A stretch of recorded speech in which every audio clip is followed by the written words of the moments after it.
مسجد میں اگر بچے کو پتہ ہونا کہ سر جمعرات کو میرا لیکچر ہے، بدھ کو میرا لیکچر ہے، یا پھر جمعہ اس دفعہ میرے بیٹے نے پڑھانا ہے، سوچیں تو صحیح. 9 سال کے زید کو امام بنا کے گئے اللہ کے نبی صلی اللہ علیہ وسلم، 9 سال کے اس وقت. ہم نے پتہ نہیں کیا بنا لیا ہے کہ جی جیسے صف کے سائڈ پہ چلا جائے. جی اس کو تو ٹھڈے مار کے بچوں کو پیچھے کرتے ہیں یہ بدبخت خبیث لوگ. بچہ آئے گا مسجد دوبارہ، آپ کو میں ماروں نا ایک دفعہ یہاں سے اور کہوں سر آئی نا پلیز کھانے پہ آئی نا، کہیں گے اللہ تیرے پہ. میں سال میں چھوٹا تھا مسجد میں نا، نماز میں نا چھوٹا غلطی سے نا ایک بندہ کھڑا ہوا، میں غلطی سے اس کے آگے سے گزر گیا. He slapped on my face, I still remember that. اس نے اتنی بری طرح مجھے مارا تھا کہ میں غلطی سے، مجھے نہیں پتا تھا، میں نے کوشش کی بٹ ہی سلیپڈ می. کوئی میرا نہیں خیال کوئی پاکستانی لڑکا اس وقت پاکستان میں زندہ ہے جس کے ساتھ اس طرح کا کوئی اور واقعہ نہیں ہوا ہوا.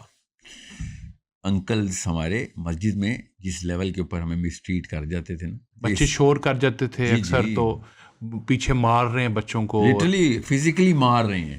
یہ ہے اتخذوا احبارہم ورہبانہم ارباب من دون اللہ. انہوں نے اپنے علماء کو خدا بنا لیا تھا.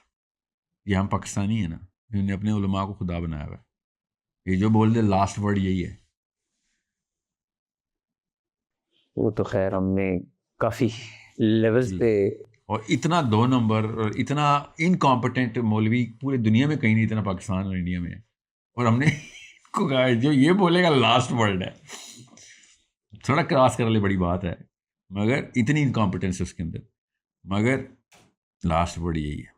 shame on us, shame on everyone who let their children come under the psychology of these midgets.